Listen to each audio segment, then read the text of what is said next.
حضرت امام حسین رضی اللہ تعالی عنہ اور عام اہل بیت کے قتل سے فارغ ہو کر شمر ظالم بدبخت یہ چاہتا تھا کہ آپ کے چھوٹے صاحبزادے حضرت علی اصغر کی طرف متوجہ ہو اور انہیں قتل کرتے، مگر حمید بن مسلم نے کہا سبحان اللہ، تم بچوں کو قتل کرتے ہو حالانکہ وہ بیمار ہیں۔ شمر نے چھوڑ دیا۔ عمرو بن سعد آگے بڑھا اور اس نے کہا کہ ان عورتوں کے خیمے کے پاس کوئی نہ جائے اور اس بیمار بچے کے در پہ کوئی نہ ہو۔ دوستو، لاش کو روندا گیا۔ ابن زیاد شقفی کہتا ہے کہ عمرو بن سعد کو حکم تھا کہ قتل کے بعد امام حسین کی لاش کو گھوڑوں کے ٹاپوں سے روندا جائے۔ اب اس کا وقت آیا۔ اس نے پکار کر کہا اس کام کے لیے کون تیار ہے؟ 10 آدمی تیار ہوئے اور گھوڑے دوڑا کر جسم مبارک کو روندا گیا۔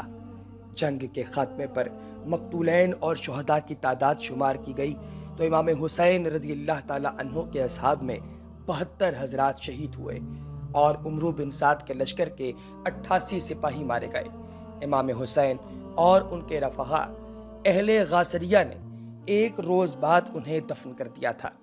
دوستو، اس بات کے حوالے سے سوال کیا جاتا ہے کہ امام حسین رضی اللہ تعالی عنہما آپ کو کس نے غسل دیا اور آپ کا نماز جنازہ کس نے پڑھایا؟ تو اس حوالے سے علماء کا اجماع اور عبد القیوم ہزاروی صاحب لکھتے ہیں کہ حضرت امام حسین اور آپ کے باقی ساتھی جو میدان کربلا میں شہید ہوئے، سب کو وہاں قریبی گاؤں کے لوگوں نے دفن کر دیا۔ کسی ایک فرد کا نام نہیں ملتا کہ فلاں نے نماز جنازہ پڑھائی۔ مورخین لکھتے ہیں کہ حسین رضی اللہ تعالی عنہ کے ساتھیوں میں 72 افراد شہید ہوئے۔ ان کے شہید ہونے کے ایک دن بعد اور مقام غازریہ میں جو بنی اسد کے لوگ رہتے تھے، ان لوگوں نے مل کر انہیں دفن کر دیا، اور کسی ایک بندے کی طرف اس کا رجوع کرنا صحیح نہیں ہوگا، کیونکہ یہ تمام لوگ جو ہیں یہ وہیں پر موجود تھے اور انہوں نے ہی آپ کے اور آپ کے 72 اصحاب کے لاشوں کو دفن کیا۔ دوستو، خولید بن یزید اور حمید مسلم حضرات اہل بیت کے سروں کو لے کر کوفہ روانہ ہو گئے اور ابن زیاد کے سامنے پیش کیے۔ ابن زیاد نے لوگوں کو جمع کر کے سب سروں کو سامنے رکھا اور ایک چھڑی سے امام حسین کے دہن مبارک کو چھونے لگا۔ حضرت زید بن ارقم سے رہا نہ گیا، وہ فوراً چلا اٹھے اور بولے اے بدبخت، ان مبارک ہونٹوں سے اپنی چھڑی ہٹا، قسم ہے اس ذات کی جس کے سوا کوئی معبود نہیں، میں نے رسول اللہ صلی اللہ علیہ وآلہ وسلم کو ان ہونٹوں کا بوسہ لیتے دیکھا ہے۔ یہ کہہ کر زاروں قطار رونے لگے۔ ابن زیاد نے کہا کہ اگر تم سن رسیدہ بوڑھے نہ ہوتے تو میں تمہاری گردن بھی اڑا دیتا۔ حضرت زید بن ارقم کہتے ہیں کہ اے عرب کی قوم، آج کے بعد تم غلام ہو، کیونکہ آج تم نے سیدۃ النساء حضرت فاطمہ زہرا سلام اللہ علیہا کے لخت جگر کو قتل کر دیا ہے اور مرجانہ کے بیٹے ابن زیاد کو اپنا امیر بنا لیا ہے۔ وہ تمہارے اچھے لوگوں کو قتل کرے گا اور شریر لوگوں کو اپنا غلام بنائے گا۔ تمہیں کیا ہوا کہ تم اس ذلت پر راضی ہو گئے؟ عمرو بن سعد 2 روز کے بعد بقیہ اہل بیت امام حسین کی بیٹیوں، بہنوں اور بچوں کو ساتھ لے کر کوفہ کے لیے نکلا ہی تھا کہ انہیں امام حسین اور ان کے اصحاب کی لاشیں پڑی ہوئی نظر آئیں۔ عورتوں اور بچوں نے جب یہ منظر دیکھا تو کوہرام مچ گیا، گویا آسمان و زمین رونے لگ گئے۔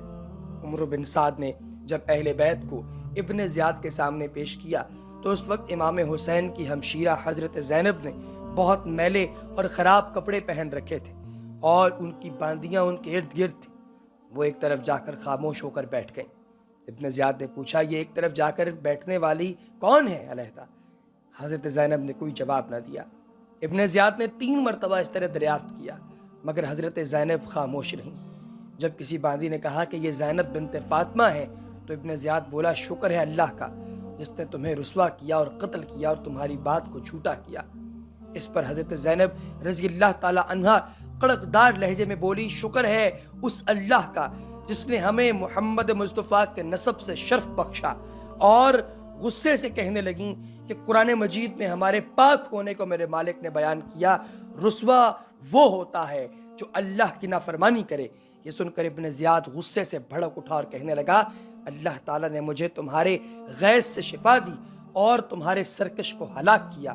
حضرت زینب کا دل بھر آیا، وہ اپنے تئیں سنبھال نہ سکیں، اس لیے بے اختیار رونے لگیں اور فرمانے لگیں اگر یہی تیری شفا ہے تو تو اسی کو اپنی شفا سمجھے رکھ۔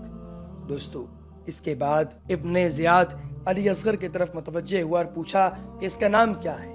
علی اصغر نے بتایا کہ میرا نام علی ہے۔ زیاد نے کہا علی تو قتل کر دیا گیا ہے، لیکن علی اصغر نے بتایا کہ وہ میرے بڑے بھائی تھے، ان کا نام بھی علی اکبر تھا، میرا نام علی اصغر ہے۔ زیاد نے جب علی اصغر کو بھی قتل کرنے کا ارادہ کیا تو علی اصغر نے کہا کہ میرے بعد ان عورتوں کا کفیل کون ہوگا؟ ادھر حضرت زینب جو ان کی پھپھی تھیں ان کو لپٹ گئیں اور کہنے لگیں اے ابن زیاد، کیا ابھی تک ہمارے خون سے تیری پیاس نہیں بجھی؟ میں تجھے اللہ کی قسم دیتی ہوں کہ اگر تو ان کو قتل کرنا چاہتا ہے تو پھر ان کے ساتھ ہم سب کو بھی قتل کر دے۔ علی اصغر نے کہا اے ابن زیاد، اگر تیرے اور ان عورتوں کے درمیان کوئی قرابت ہے تو ان کے ساتھ متقی، پرہیزگار اور صالح مسلمان شخص کو بھی جو اسلامی تعلیمات کے مطابق ہے ان کی رفاقت کرے۔ یہ سن کر ابن زیاد نے کہا اچھا، اس لڑکے کو چھوڑ دو، خود ان عورتوں کو ساتھ لے جائے۔ اس کے بعد ابن زیاد نے جامع مسجد میں شہر والوں کو جمع کیا، نماز پڑھائی اور اس کے بعد ایک خطبہ دیا جس میں کہا کہ تعریف اس اللہ کے لیے ہے جس نے حق کو ظاہر کیا، حق والوں کو فتح یاب کیا، امیر المؤمنین یزید بن معاویہ اور ان کی جماعت کو غالب کیا اور قذاب حسین بن علی باز اللہ اور ان کے ساتھیوں کو ہلاک کر ڈالا۔ اس وقت مجمع میں مشہور صحابی حضرت عبداللہ بن مقیف ازوی موجود تھے جو جنگ جمل و صفین میں حضرت علی المرتضیٰ کی طرف سے شریک ہو کر اپنی دونوں آنکھیں کھو چکے تھے۔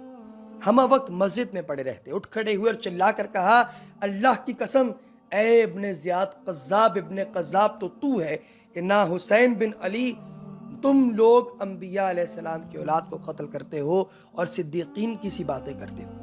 ابن زیاد ان کو گرفتار کرنا چاہا لیکن ان کے قبیلے کے لوگ چھڑانے کے لیے کھڑے ہو گئے، اس لیے ان کو چھوڑ دیا گیا۔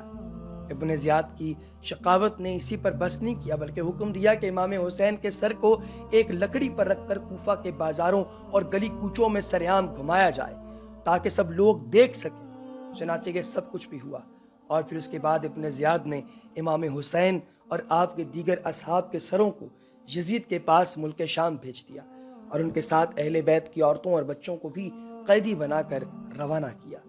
جب یہ لوگ ملک شام پہنچے تو انعام کے شوق میں حرب بن قیس جو ان کو لے کر گیا تھا فوراً یزید کے پاس پہنچا۔ یزید نے پوچھا کیا خبر ہے؟ حرب بن قیس نے میدان کربلا کے مارکے کی ساری تفصیل بتائی اور آخر میں کہنے لگا امیر المؤمنین کو بشارت ہو کہ مکمل فتح حاصل ہوئی ہے۔